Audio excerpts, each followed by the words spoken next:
Mega IgG. Sorry, what was the third one? MegaMucosa. MegaMucosa. Okay, perfect.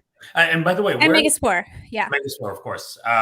So what platform are we on live at the moment? This is YouTube Live. Okay. Because a couple of people asked me, and I was like, I think it's YouTube, but I'm not sure. I know people don't use this as much, but I've been loving this YouTube Live.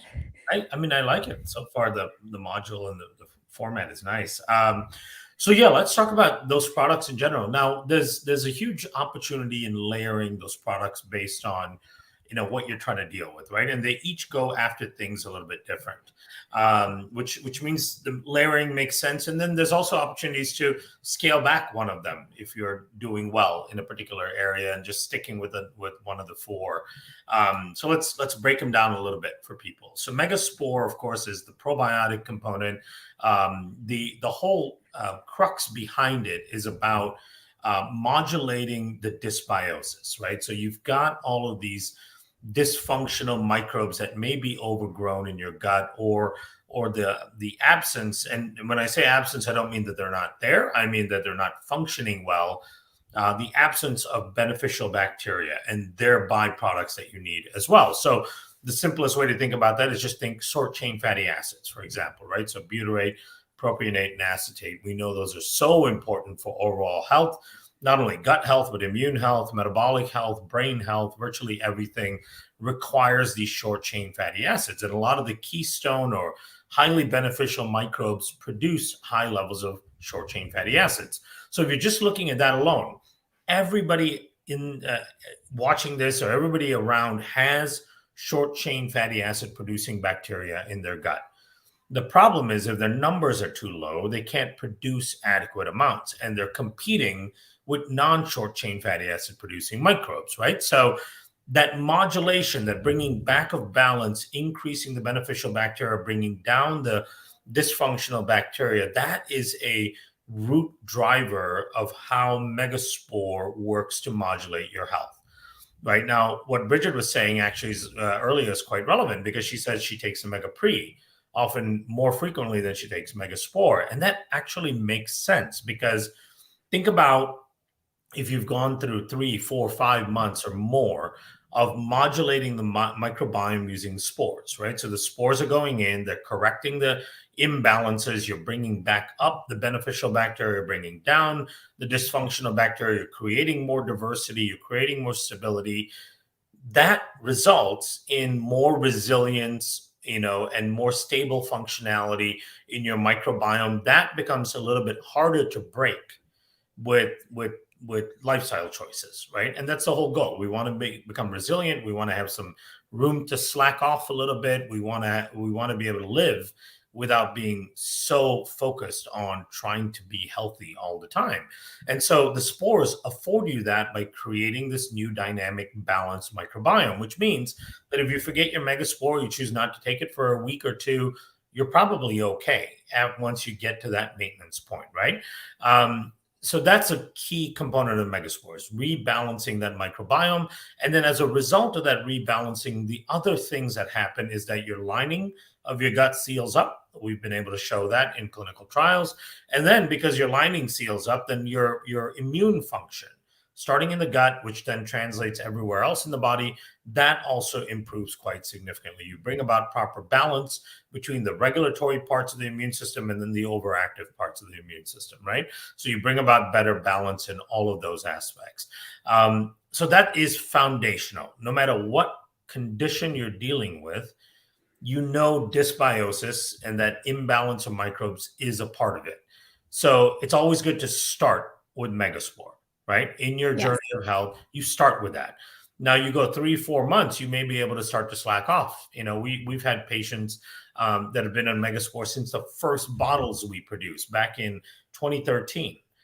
We still have those people on the product, but they take it intermittently, right? They'll take it, week on, week off. They'll take it every other day. They might take it 3 times a week. Whatever ends up working for your system, whatever stresses you put in your system. Someone like me, I take it every day because I'm flying all the time. I'm traveling different time zones, eating out, most of the time. So my body goes through more stress than a lot of, people who don't do those things. And so I take it every day, and for me, that becomes important, right? But that gives you an understanding of where Megaspore fits into all of this. The MegaPre is so important. Now, the reason we designed MegaPre to begin with is because oligosaccharides, which are the types of prebiotic fibers that are in MegaPre, oligosaccharides are critically important for microbiome diversity and the maintenance of keystone species, right? So Megaspore brings about the diversity and increases the growth of keystone species. The prebiotic will stabilize it and enhance it and keep driving those positive features of the microbiome. Now, why is that? Why are these oligosaccharides capable of doing that? Well, the reason is because the way we are designed as an organism is that our microbiome, especially the important, healthy, beneficial part of the microbiome, was originally established in our gut from oligosaccharides, right? So mother's milk, breast milk, right? Okay. Breast milk is the only mammalian food that's been perfected by evolution, right? It's been, this arguable Homo sapiens, I don't know, about a million, let's say a million years we've been around, right? And in the form that we see ourselves, it's probably less than that, but somewhere close to around that million years. We've been, well, not we, but mothers and childbearing part of our population have been producing milk since that time. And through the course of evolution, that food has been perfected, right? It still exists today. When women give birth to babies, the vast majority of women still produce milk because that's part of our DNA, that's part of our evolutionary development. And that milk, right, there's a huge component of that milk that are purely prebiotic oligosaccharides, right? There are upwards of 200 different types of prebiotics in mother's milk. None of those prebiotics can the baby actually digest for energy and food. It's all there purely to seed the microbes. Wow, that is so interesting. I didn't know that. It's so fascinating, right? And so when you look at mother's milk, it gives you an understanding of what the most important foundations are for health and nutrition and wellness, right? You look at the amino acid profile, for example. There's a thing in the world of amino acids called a PD-CAS score. PD-CAS score is a scoring system to illustrate the completeness of a protein, right? Now, no natural protein source has a complete profile. Whether you're getting dairy protein or pea protein or rice protein, they all have a PD-CAS score that's below 1 being the perfect profile, and 1 is based on mother's milk, right? So mother's milk is the perfect amino acid profile for human function. Mother's milk, almost 30% of it are prebiotics. So if you think about the 30% of your diet are those prebiotics, are you consuming 30% of your food volume in prebiotics?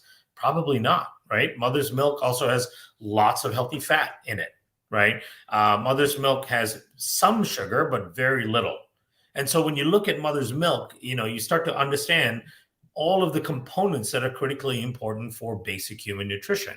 And so the prebiotic component is really important. Your microbiome was established based on oligosaccharides. Now, oligosaccharides are different than other things that are considered prebiotics, like psyllium husk and soluble, insoluble fibers, right? So fibers are complex carbohydrates. They're typically kind of linear chains of carbohydrates. We don't have the enzymes to break them, so we don't normally digest them in our small intestine.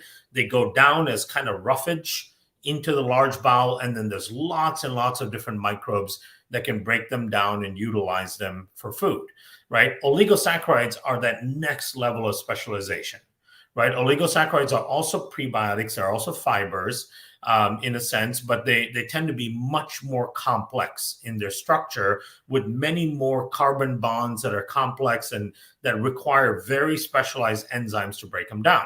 So when prebiotics enter the system, of course, the human can't break them down.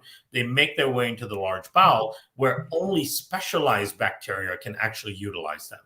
The majority of bacteria don't utilize them well. Very specialized bacteria utilize them. So prebiotics are targeted nutritional therapy for beneficial bacteria.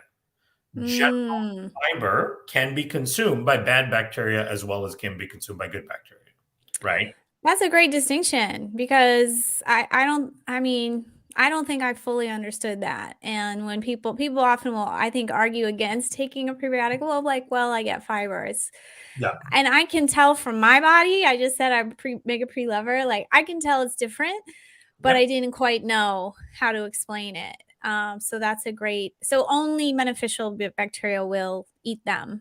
Yep, only beneficial bacteria, especially keystone bacteria, so microbes like Faecalibacter prosnitzi or Akkermansia muciniphila or Bifidobacterium longum, they are the ones that are designed to digest prebiotics. They're also the ones that we're trying to get established early on in the life of your microbiome from mother's milk and all the oligosaccharides that are in there. Oh, that makes sense. Yeah, yeah. There are oligosaccharides that come from many different dietary sources, right? So people have heard the abbreviations FOS or FOS or GOS, GOS or XOS. So these are fructooligosaccharides. FOS, which means that it's an oligosaccharide that comes from a fructose source, which is in fruits mostly, right? And so lots of fruits have oligosaccharides within certain parts of the fruit. Like kiwi, for example, is where we get two of our oligosaccharides, like in the rind and that layer right above, connecting the juicy part of the kiwi with the skin. There's oligosaccharides in there. In the middle core, the kind of the fibrous area that's more solid, less juicy, less sweet. That part has oligosaccharides in it. And then, you look at GOS, GOS is galacto-oligosaccharides. That means those are oligosaccharides that come from milk, right? So, and this is cow's milk and other animals' milk, just like human milk has oligosaccharide, cow's milk have oligosaccharides as well. So those are extracted from milk. They're carbohydrate portions. None of the lactose or any of that comes with it. None of the milk proteins come with it. It's just a complex carbohydrate from it. XOS are xylo-oligosaccharides. Many of them will come from vegetables or vegetable-like products. So, for example, the XOS that we use comes from the inner part of the corn cob, right? So you take corn, everyone's familiar with corn, the cob itself, and then you cut the cob open. The inside of the cob is where some of those xylo-oligosaccharides are. Now, I described the sources of these because there's an important point to be made here. The important point is it's very hard to know and ensure that you're getting adequate amounts of oligosaccharides through your diet, right? They're probably the hardest types of fiber to consume because you have to be quite specific about what you're eating and how much of it you're eating. Right? And most people aren't like chewing the corn cob or like the pit of the kiwi. Totally. No. I mean, you look at the xylo-oligosaccharides, right? There's like 7, 8 published studies on this one component and how beneficial it is for your gut. For example, it's very bifidogenic, so it increases bifidobacteria levels. What does that do? Well, basically, people with healthy metabolisms, low risk for all kinds of metabolic dysfunctions, they tend to have elevated levels of bifidobacterium, more higher healthy levels of bifidobacterium. Lean individuals have healthy levels of bifidobacterium. People that live longer, right? Longevity is also associated with elevated levels of bifidobacteria. So it's very bifidogenic. That's just one example of what it does. But who's going to be eating corn cobs or the inside part of a corn cob, right? So it's hard to get a lot of these oligosaccharides. Like drinking milk, for example, right? You may get some galacto-oligosaccharides from that, but then there's also a lot of nonsense in milk, right? So, Yes, right? that's a medical term, but yes, no, you're right. It's so processed, it's So processed. I mean, it's very, it drives insulin through the roof. There's all these additives in milk. And in fact, it can work against building bone. Dr. Hyman just, put something on, I think it was Instagram. I saw the difference between A1 and A2 cows and how most milk comes from A1 cows. And it's just not good for you. There's hormones and antibiotics and all this stuff in it. And so if you're trying to get your galacto-oligosaccharides by drinking glasses of milk, you're going to have lots of diminishing return, right? Because there's more bad stuff in there than good stuff. So having this purified, extracted galacto-oligosaccharide is an easy way to go about getting all the health benefits from it without all the issues, right? So fiber, you can consume tons of fiber every day. I don't really take fiber supplements because I get, at least I try to get a lot of fiber in my foods, right? I eat lots of roughage kind of foods, roots and tubers, vegetables, all of these things that provide fiber, seeds, nuts. I eat those things all day long. So I'm getting a good amount of fiber, which is soluble and insoluble fiber. That's just the roughage part of it. But it's very hard, even for me, knowing everything I know about all these things, to get adequate amounts of oligosaccharides. And they're so important for your gut microbiome that I absolutely advocate for supplementing with it. And the reason we created MegaPre is because when we were looking around at adequate oligosaccharide supplementation, there really wasn't anything out there that was complete, right? Because what you really want is you want a combination of fructooligosaccharides, galactooligosaccharides, and xylooligosaccharides, right? They all play slightly different roles, feed slightly different keystone bacteria. So you want all of them in the right clinical amount. And so it takes all the thinking and guesswork out of it when you can just take a scoop or a couple of capsules of one where we know you have the full spectrum of all of those oligosaccharides and you have the clinically relevant amounts in there, right? And oligosaccharides are short acting, right? So that you take them in, they get metabolized by the beneficial bacteria. Those beneficial bacteria produce all of these beautiful byproducts from it that you get to enjoy. Their numbers become good. But then if you go 3-4 days without taking it, those beneficial bacteria are looking for this food and it's not coming in, right? That gives the edge to other non-beneficial bacteria, right? So this is why what Bridgit said makes absolute sense, that she's more regular with taking her prebiotic than she is the probiotic, because the prebiotic is like daily food for the microbiome that's short acting. It works when it's in the system, but it doesn't, the lasting effect is much more shortened than what the probiotic does. Okay, awesome. Well, I'm going to answer a couple questions and also step back to our protocol. So first of all, the Megasporebiotic is great to start with for all the gazillion reasons our guts aren't where they're supposed to be, from pesticide exposure and antibiotics and eating sugars and having mold. And so usually you recommend people be on that for a month-ish before they add MegaPre?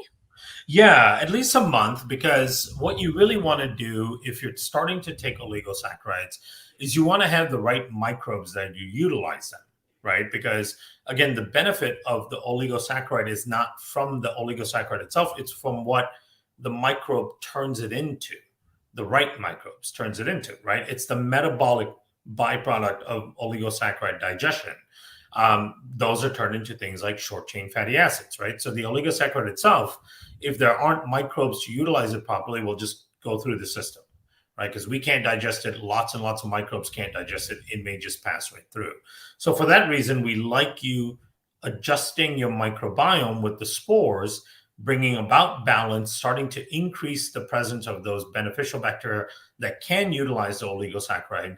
And then you add the oligosaccharides, and then you'll see an amazing blooming of all of those beneficial bacteria. I'll give you an example. We did a study, and I believe this is published, where we showed with just the Megaspore alone, right, in the first 30 days, you increase the production of short chain fatty acids like 50%, right, which is already really good, which means that some of these beneficial bacteria are coming back at better levels, and they're starting to make things like short chain fatty acids for us. In the next month, when we added in the prebiotic with the Megaspore, it increased short chain fatty acid production by 150%. So it almost tripled the impact, right? Yes. So they're additive. They work together to enhance the outcome of it, but it's good to start with the Megaspore. I'm going to have to get that study from your team, because I haven't been able to find it. I get literally like pissy, Kiran, that like we don't sell enough MegaPre. I'm like, for every 10 bottles of Megaspore, we should be selling 8 of MegaPre. Oh, absolutely. And that's not the ratio. Yeah. And it just takes education, which is why we do these things. You're doing it probably jet lag. So I'm just so thankful you're here. These again, the MegaPre, it comes in a capsule or a powder. I do both. Depending on my mood. Me too. The capsules, go ahead.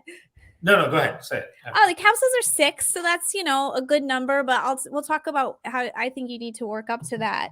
I'm actually pretty good at swallowing pills, but you know, sometimes I'm taking the MegaPre and I'll mix it with our electrolyte, or you know, so it just it just depends on my mood, and I'm not going to take that traveling. Yeah, how about you? How do you use it? Yeah, so it used to be that I took the capsules when traveling, so I didn't have to fumble around with finding water and making a mix and all that and doing that, right? Because you want to be able to use it in a shaker bottle or something like that, so you get it mixed well. So I would just do the capsules when I was traveling. Now I do take a shaker bottle with me because I do like the experience of drinking that. It's refreshing. It's nice. So we have the travel packs now, like the little stick Oh packs. yeah, you do. Okay. Yeah, so I used to hate having to take the tub with me, so that's why I didn't travel with it. But now we have the stick pack, so now I'm back to using powder even when I travel. But I like the powder component because it also helps me ensure that I'm consuming enough water through all of this, right? Ultimately, you need enough water to exercise all of these reactions that happen in your gut. All of the microbes that break down the prebiotics need water for those to catalyze those reactions, right? So if you're taking inadequate amounts of water, it actually inhibits some of the function of your digestion. You know, most of our enzymatic digestions that occur in our small bowel require water as a catalyst for the enzymes, and then the microbes in the large bowel, as they're trying to break down stuff and produce compounds, they need water as well.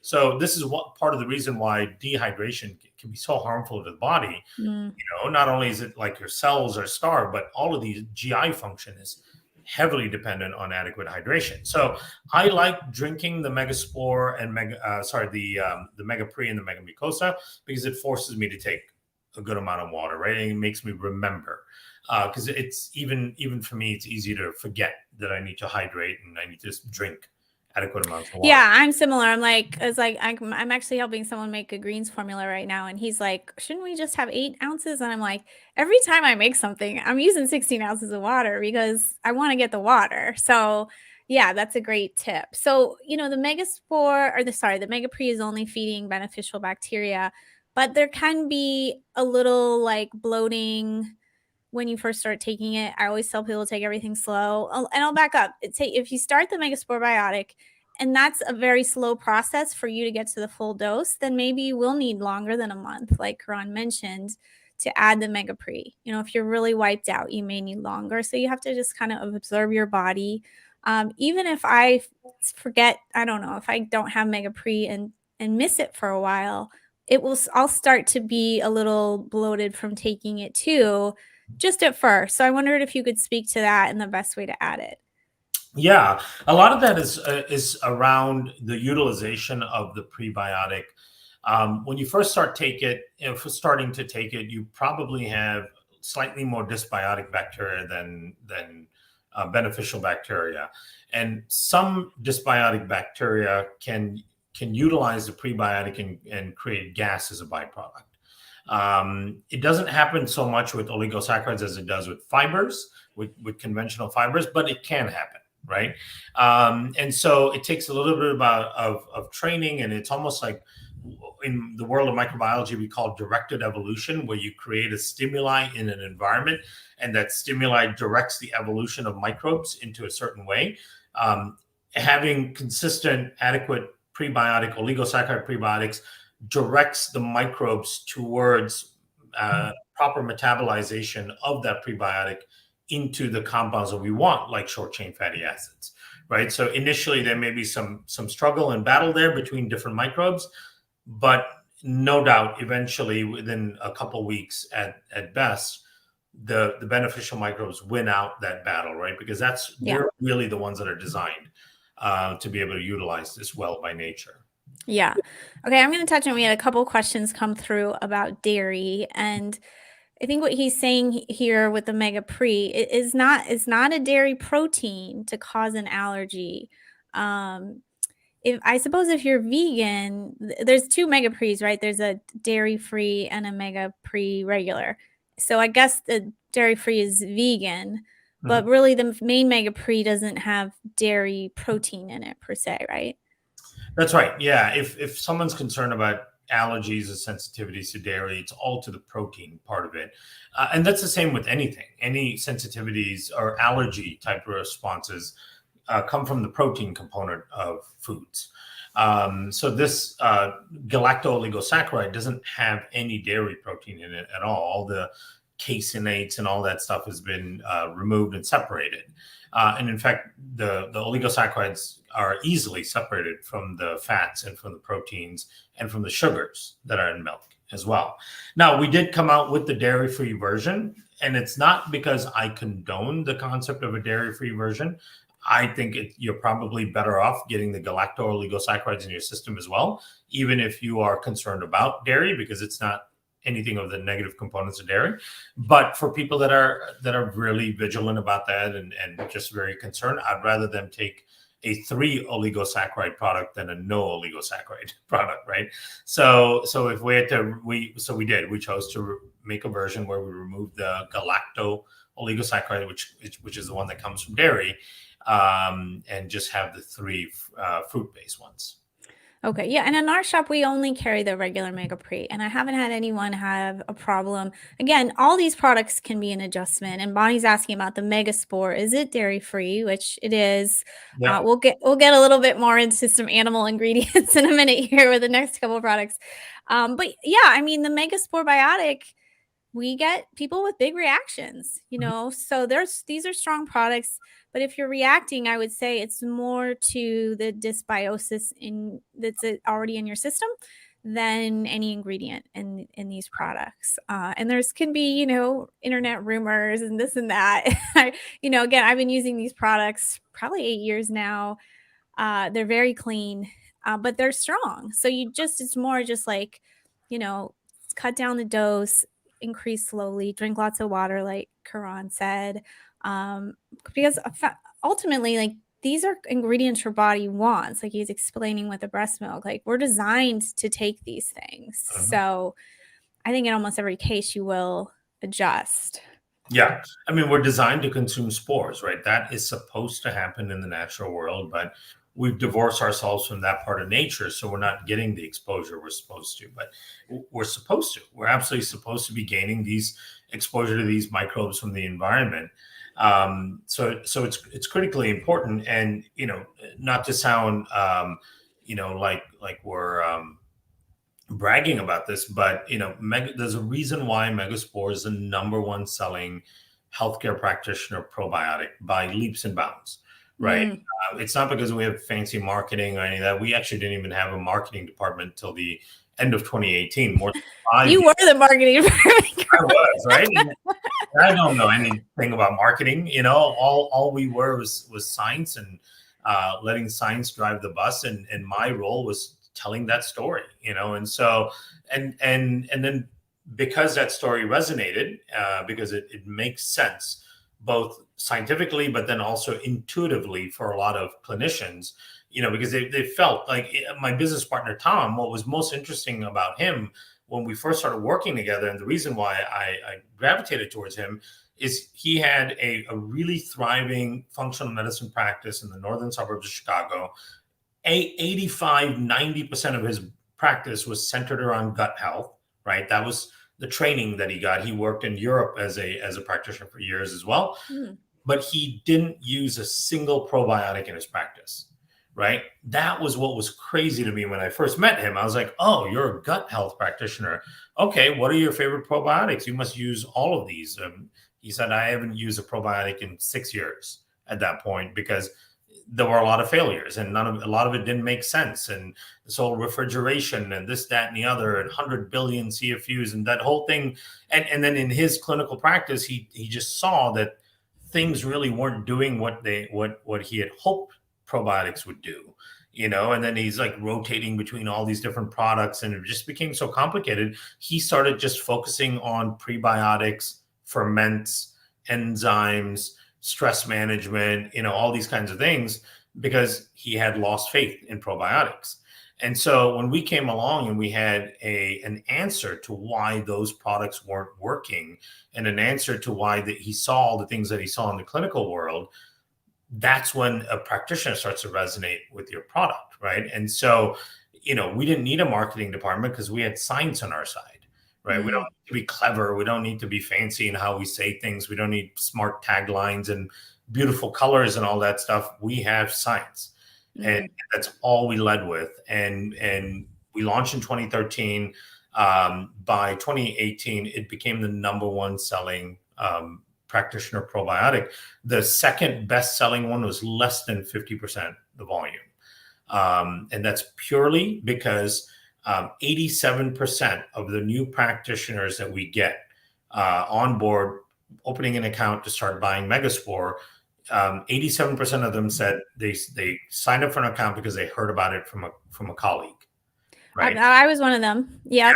Yeah, and I was shocked. I was like, "What? These probiotics are all like dead on arrival." Like, the longer I'm in this field, and I'm sure you see the same, like there's just sort of these like fads and like stuff go on, and that was the one at the time, right? There was a lot of probiotics on the market, and I used to be criticized for only carrying one probiotic, like even 4 or 5 years ago, and now nobody gives me that anymore. Especially with your suite of products, like you said, it's not just like probiotics like cure everything, which I think was the fad going on 10, 15 years ago. You need to heal like in all these ways with the fiber and the immunoglobulins that we'll cover. So yeah, we're both on the same, getting excited for the same cause here. So yeah, the next couple products I consider to be kind of cousins are the MegaMucosa, which is a capsule or powder, but kind of started as a powder, and then the MegaIGG, which I think is only a capsule. Is that correct? No, we actually have a powder version now. You have a powder too? Yeah, we've had it, I think, for about 8-9 months. Oh, okay. Maybe a little bit longer, but the reason we added it, it's a 2-gram scoop of the powder, and the reason we added it is because a lot of people like to add it to other, smoothies or things that they may be making.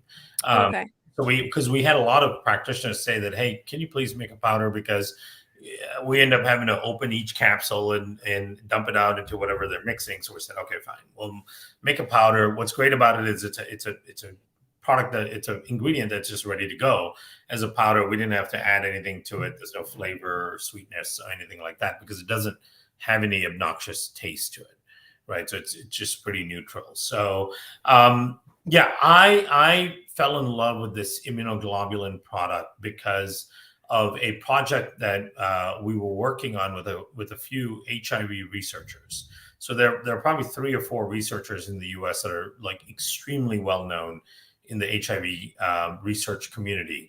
And in fact, as a microbiologist, my last academic research study was on HIV. That was what I was working on an attenuated viral, like a vaccine for HIV. Using attenuated virus, right? And so I had a background in HIV and how it functions and understanding the virus itself. And then when we got wind of this issue of leaky gut in HIV, then we kind of jumped in and said, hey, we want to learn more about it. Maybe we can help, because we have Megaspore, which helps with leaky gut and so on.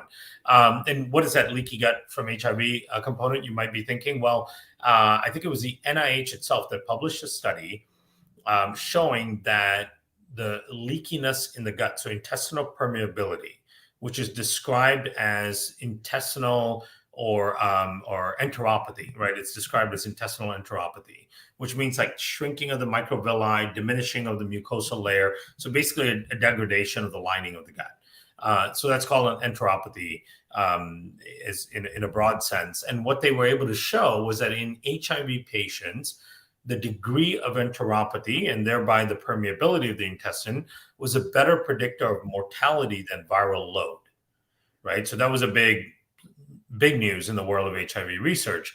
There are other papers that came out that showed that the progression from HIV positive to AIDS, right? AIDS is then the acquired immunodeficiency, which is the thing that kills you at the end of the day. That transition from HIV to AIDS was driven by the degree of enteropathy or dysfunction of the lining of the gut and leakiness. Now, I tell this whole story because when we got involved with these researchers and we brought the spores and said, "Hey, this is maybe a good option for this issue," um, in that group was already the company that developed the IgG, and at that point, they'd actually already published, I think, 3 studies on utilizing the immunoglobulins in HIV patients. Keep in mind, leaky gut that occurs in HIV patients is, the same for all intents and purposes as leaky gut that happens in anyone else. It's just that in HIV, it's accelerated significantly because of the viral load in the gut, because how it triggers these, CD8 T cells, because their CD4 T cells are diminished. So it triggers this massive inflammatory cascade in the lining of the gut. So it's a very aggressive model of regular leaky gut, right?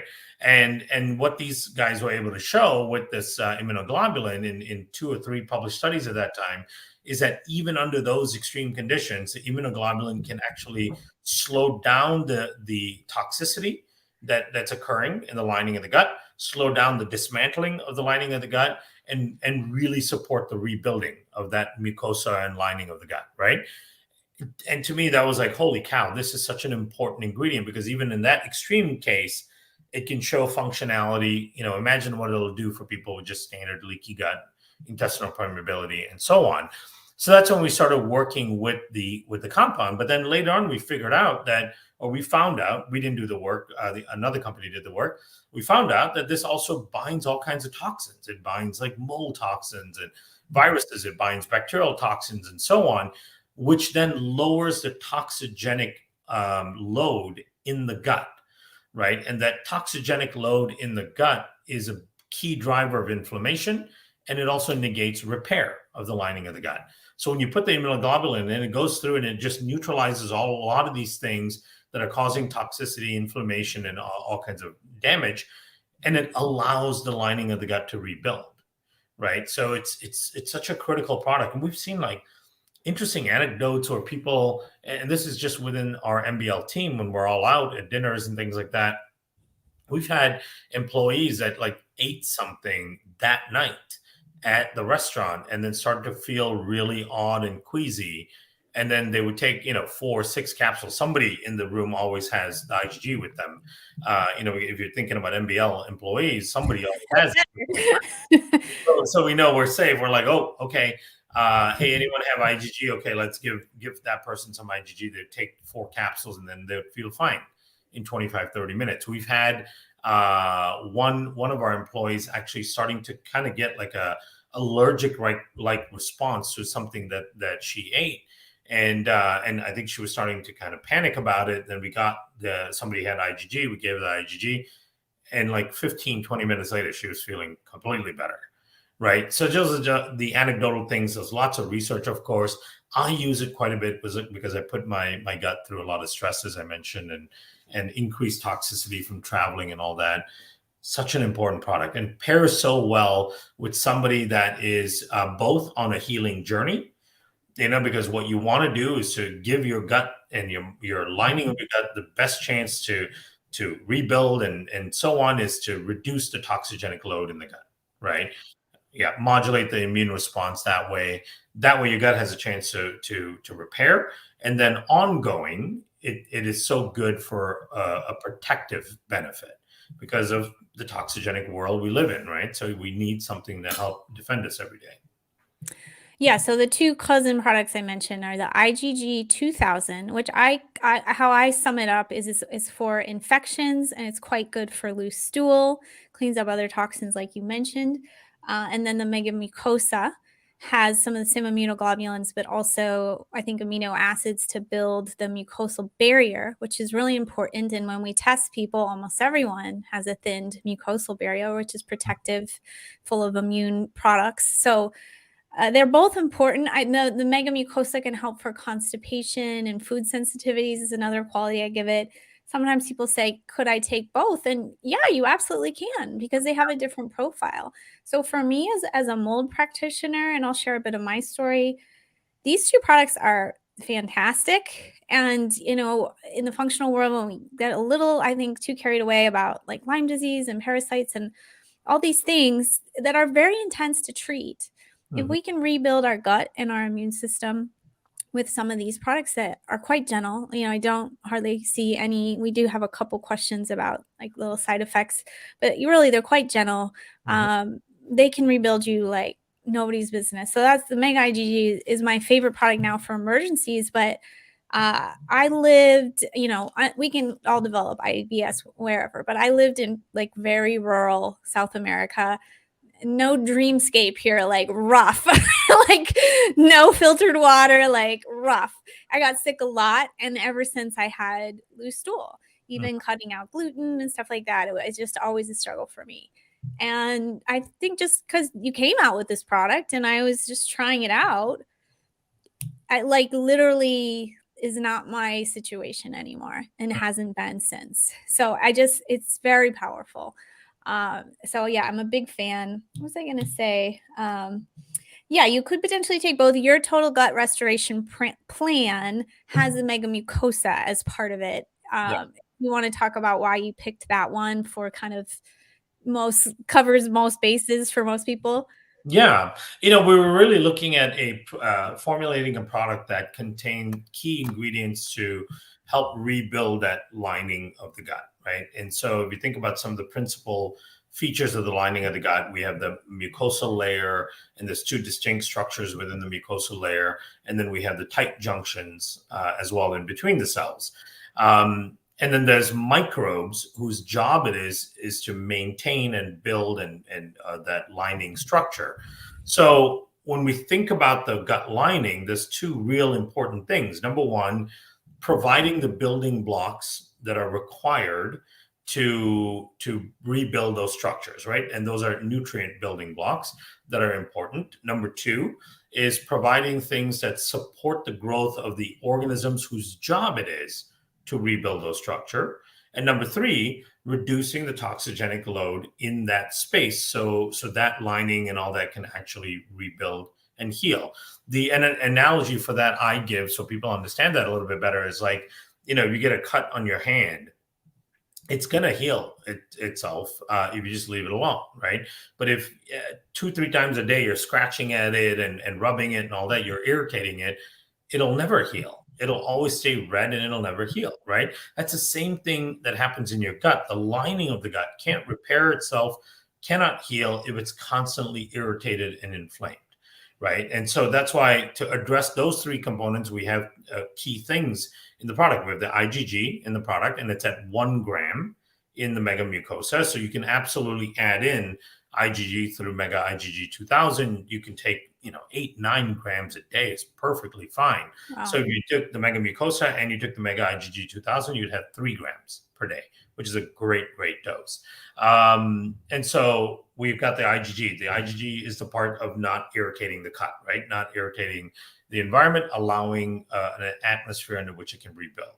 Then we have these 4 key amino acids in there. And those 4 key amino acids are the building blocks of the mucosal structure.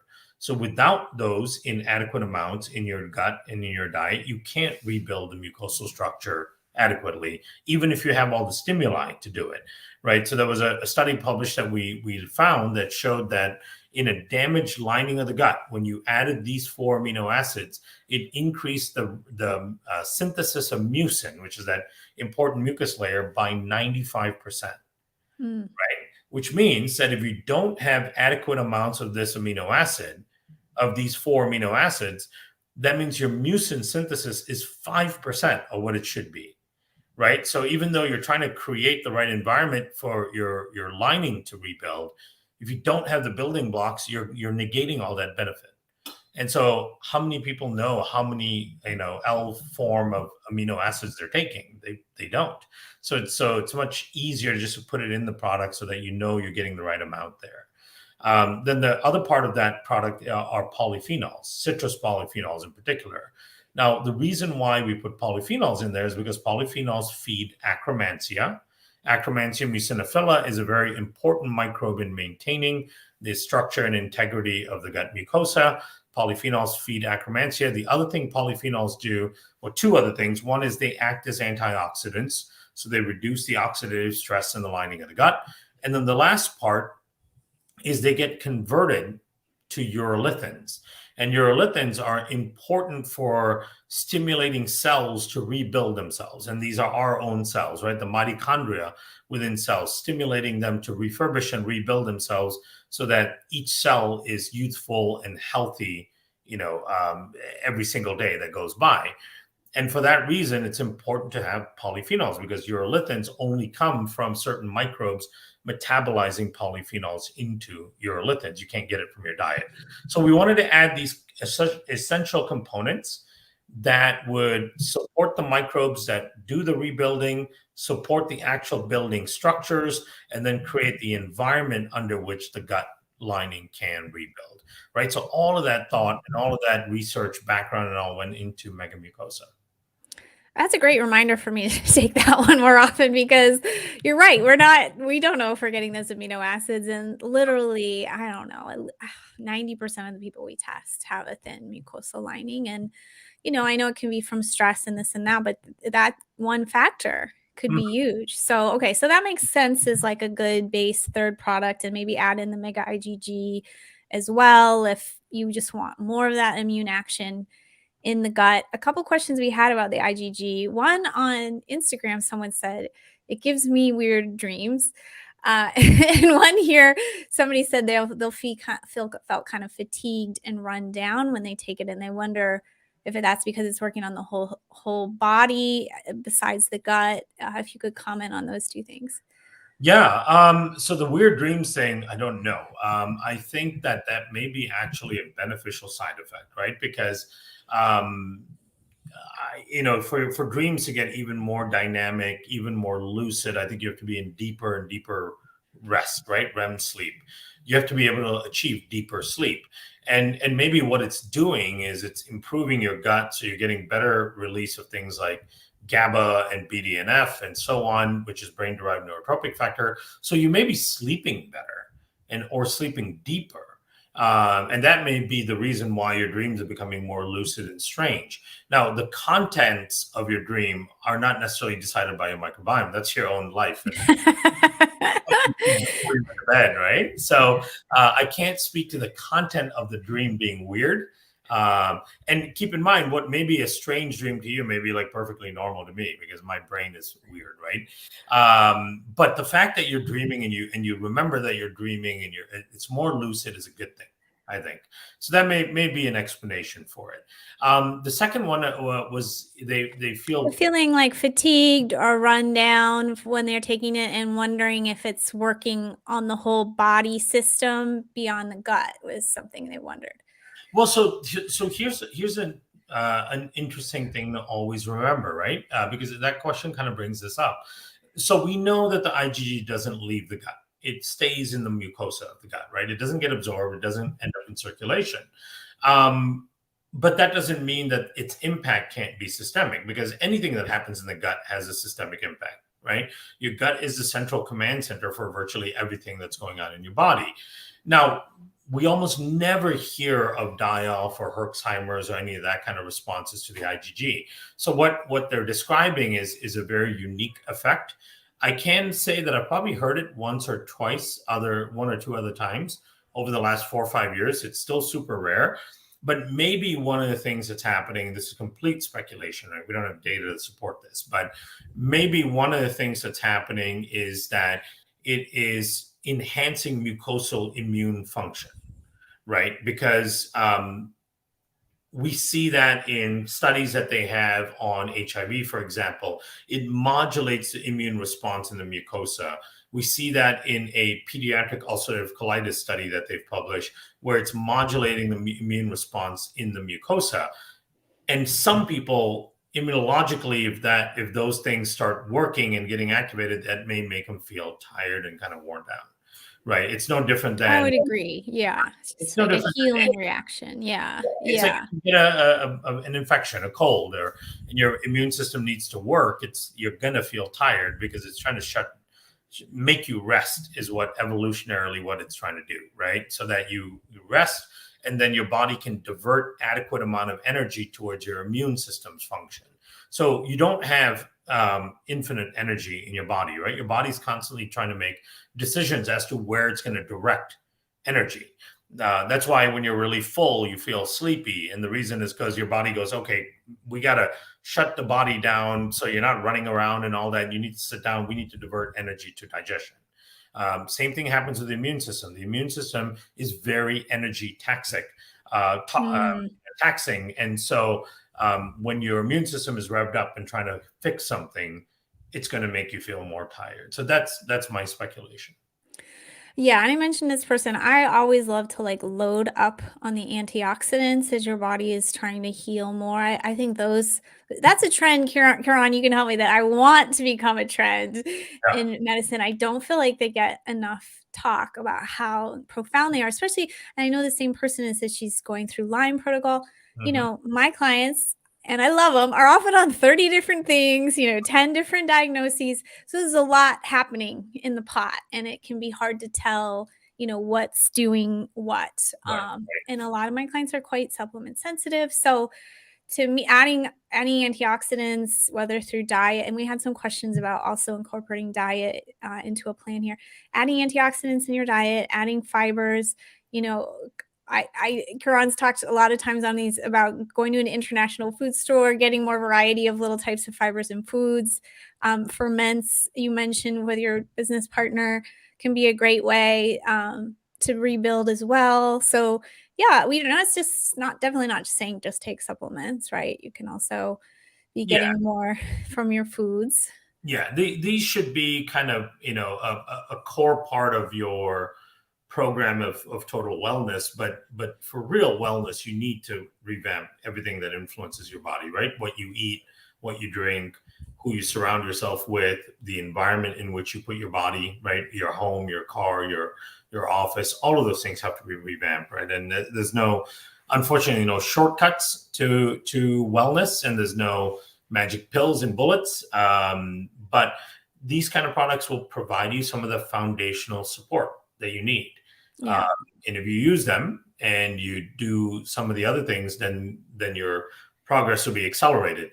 Now, if you didn't use any of these products and all you did was lifestyle modification, you'll still see benefit, right? But it may take more, it may take more effort, it may take longer to see the benefit, and so on. So they pair well together. But you can't just do, one only. I wouldn't say. No, frankly, I wouldn't even say you can do a lot of this stuff with diet alone. I'm going to be honest, and because I've had clients come to me after, 20, 30 years of trying to do diet alone. Well, and the problem they with get better. diet today, right, is that we like the source and the quality of the foods is so hard to know. Like the broccoli of today has half the nutritional value as broccoli from 30 years ago, right? And so even though you're eating broccoli, you're like, okay, it may not be giving you the same impact that you think it should, just because its nutritional quality is so low. And a lot of times food comes with some things that provide diminishing return, right? So you've got pesticides, herbicides on the foods, incomplete nutrients. So food is important to focus on and diversify and clean up and eat a balanced diet, all of that good stuff. You absolutely have to be doing that. But it's often in today's modern, highly toxic, confusing world, it's really hard to make significant progress with just that. Yeah, I agree. How's your time frame? I'm good for another few minutes if you want to Okay. more I would questions. like you for another half hour if that's possible, but I'll take a few minutes. We can do another 15. How about we go to? Okay, let's do that. I'm going to answer a few questions, but I did want to go into some of the other products on your other site. So I'm just going to speed around a couple questions in here. You did mention ulcerative colitis, I think once or twice, and someone asked about that. Would you say that these products are safe and beneficial? This person's in stage 2 ulcerative colitis. Yeah, I think if you have a condition like that, you should absolutely be talking to your doctor as well, right? So it's hard for us to give any sort of medical advice, but there's no reason to think they're not okay for people dealing with UC, and Right. Can it support components of your gut as you're dealing with that? Absolutely, right? There's benefits to prebiotics, there's benefits to probiotics when you look at a dysfunctional gut, as in the case of UC, but we always encourage talk to your doctor, your healthcare provider about it. But I don't see anything that would call out and say, hey, you shouldn't use this. Right, right. A similar question maybe from D. Ryan. Someone, is there a product safe for someone with advanced stage cirrhosis of the liver? Um, it's an advanced condition, certainly. Mhm. Uh, We published a study on the spore-based probiotic with liver failure patients, a condition called hepatic encephalopathy. The good news there is that it was incredibly well tolerated. There was no safety concerns at all. So I don't think that there would be a safety concern. But again, anytime you're dealing with a complicated situation like that, absolutely work with your doctor with it. yeah, and I'll make a little note here. Some things I've seen come through with our clients, and some of them come to me from working with another practitioner. If you've got a person who's very elderly or in an advanced stage of something, I personally think it's very dangerous to throw the whole functional medicine, bucket at them. Mhm. Like I've seen people come in, like 80-year-old client, and taking supplements for everything under the sun, gut infections, mold binder, da da da. Like we really got to focus. We're really not doing the client a favor. You need to work with like what's most important there. For this woman, she was on so many supplements, like she was getting diarrhea. She felt like she couldn't leave the house. Now, is it good to isolate someone who's already 80? No. So I was like, we got to strip a lot of this stuff out.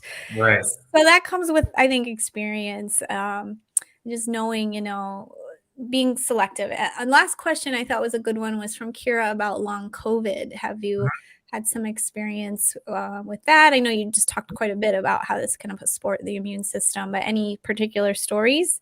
Yeah, absolutely. So, long COVID is such an interesting issue. The majority of people seem to be suffering from neurological outcomes, right? So there's neurological Mm-hmm. effects of long COVID. It wasn't quite understood why that was, because in many of these patients, the virus may not even be detectable anymore, whether in the stool or in the blood, but the effects are still there, right? And so the question was why? Why is that effect still there? Recently, and this was in the last 4 months maybe, a study was published showing what's actually happening in these patients. And what tends to happen in these patients is that their tryptophan metabolism in their central nervous system gets tripped towards producing something called quinolinic acid out of tryptophan, right? So what's supposed to happen to tryptophan in your central nervous system is tryptophan eventually becomes serotonin and melatonin, right? It's the precursor for serotonin and melatonin, which are neuroprotective, important for sleep, for mood. It helps the neurons function properly, and so on. But when you have long COVID, what's happening is tryptophan, instead of becoming melatonin and serotonin, is getting changed into this compound called quinolinic acid. Hmm. Now, the problem with quinolinic acid is it's neurotoxic. And so your own neurons are making a neurotoxic compound, right? And that accumulation of neurotoxic compound, quinolinic acid, gives you all of the neurological symptomology. So then you go, okay, well, why, number one, why are your own neurons doing that? Right? And what is the underlying issue here? Right? As it turns out, based on the work of Dr. Liam Mahoney, or Professor Liam Mahoney at University College Cork, he's published a lot on, what does the COVID long hauler gut look like? And I got to see the data firsthand when I was there at University College Cork in Cork, Ireland, in March. He presented the data to us. The three of us were there, and it's so compelling. He's created this data set where you can see, based on microbiome analysis, what the risks are for long hauler syndrome, and in fact, they can predict Mm. who's going to develop long hauler syndrome based on what your microbiome looks like when you get infected with the virus, right? I It's love this. clear. Okay. Yeah, it's 100%, right? Wow. Essentially, as 100% as you can get in any biological science, right? So these individuals that have COVID long hauler already started off with a dysbiotic gut. that means that these individuals, before they ever got infected with the virus, already had a gut microbiome that had a high pathogen load, or what we call a pathobiome, right? So they're already pro-inflammatory. Then the virus comes in that scenario, creates massive amounts of inflammation, right? Because that's how the virus functions, just through the H2 receptor to the ACE2 receptor through inflammation and so on. And so now you get this massive inflammatory tsunami. These microbes that they harbor are pro-inflammatory microbes. So then these microbes do even better. Their gut becomes even more dysbiotic. And even when their immune system finally clears the virus, this inflammatory tsunami is constantly moving, and their gut is not modulating it. It's not bringing it down. And so you've got this constant inflammatory cascade happening in your body. And the switch from making tryptophan into serotonin and melatonin versus quinolinic acid is dictated by inflammation. If you have elevated levels of IL-6, if you have elevated levels of TNF alpha or IL-1 beta, these are the quintessential inflammatory cytokines. If those are elevated, it shifts the metabolization of tryptophan towards quinolinic acid, right? And so that's what's happening in these individuals. They were susceptible to long haulers to begin with. The virus created the right condition for this tryptophan switch, and now their dysfunctional gut is maintaining that condition where tryptophan is constantly being produced into quinolinic acid, right? All that being said, what should we do about it? What's interesting is that it means that these individuals need to modulate their gut microbiome, right? Because that's what made them susceptible in the beginning. And that's what's perpetuating the problem. So they need to rebalance their microbiome. The pathobiomes have to come down. The beneficial bacteria have to go up, right? That's a key part of it. The second part is what can help shift back tryptophan metabolism from quinolinic acid back to serotonin and melatonin. And psychobiotics can absolutely help do that. Absolutely shifts that, right? Because it brings down the neuroinflammation that is occurring in these individuals. So in our case, the 1714 strain can be extremely useful for that in people. In fact, there's a COVID long haul study going on with regards to that. And if you look at the work of Dr. Patrick Hanaway and his group of physicians that are working heavily on long haulers, that's their big focus, is the gut microbiome and neuroinflammation, right? Those are the two key things. Okay, so we kind of covered those gut basics. Oops, they want me to log in here. Oh, here we go. I wanted to share a little bit about some of the specialty products, so to speak. You just walked right into the one I wanted to talk about. Right, this is a 1714 ZenBiome Cope. I love this one. I think it's really helped me. I think I shared a bit of I would say with mold and life here, and my anxiety level was super, super high. And even like a year ago, it would still, come and go. Yep. And I would say now it's barely shows up. And I think that this product is one of them that's really helped me. And again, I don't even really have to still be taking it, but I think taking it for a period just helped that. I think it sounds like with long COVID, it could be anxiety or depression. I don't know if other symptoms people are reporting, but this is the product. Yeah. This is the 1714 strain, what we call the psychobiotic, that modulates neuroinflammation, right? That's the key. And it also reduces cortisol's impact when you encounter stress. It dramatically reduces the perception of the stressor. And then all of the inflammatory cytokines that go up when you're stressed, it modulates those as well. So it basically provides your system the capability of being one of those extremely resilient people that can undergo adversity and have minimal, unfavorable responses to it, right? Having that balance, that sound mind, that firm, that groundedness. It also shifts your brainwave activity, which is really, really interesting. We don't know how it does that yet. There's a few mechanisms that we can hypothesize, but what's so interesting about that is it puts you, when you encounter a stressor, into your low frequency brainwaves, right? And your theta wave band, for example. which is where you want to be when you're encountering a stressful situation. You want to be in that calm, rational state of mind. What happens to people is when they encounter a stressor, it kicks them into their high frequency brain waves, right? Like gamma waves, for example. The problem with the high frequency brain waves is that they're really good when you're trying to be focused and work diligently on a project and get something done. But if you encounter a stressor and you turn on the high frequency brain waves, it makes you really deep dive into the stressor, right? Your brain spirals out of control. All these emotions come up because your brain is like overtly active.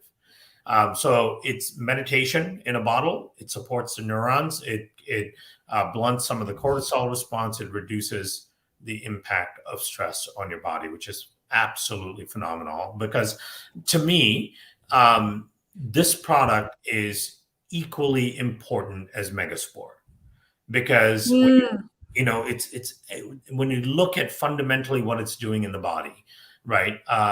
I wouldn't consider myself an anxious person. I've had periods of anxiousness in my life in the past, but I've found ways to balance. But I take this every single day, and the reason is because I want that effect of having that resilience that it provides you, so that when I do encounter adversity, or I put my body through both physical and mental stress, I handle it so much better, right? I'm much more balanced. I want the right brain waves being activated when I'm under adversity. I want my neurological system not to be producing quinolinic acid, but to producing adequate serotonin and melatonin, right? I want all of those things happening in my system. So for that reason, I utilize it.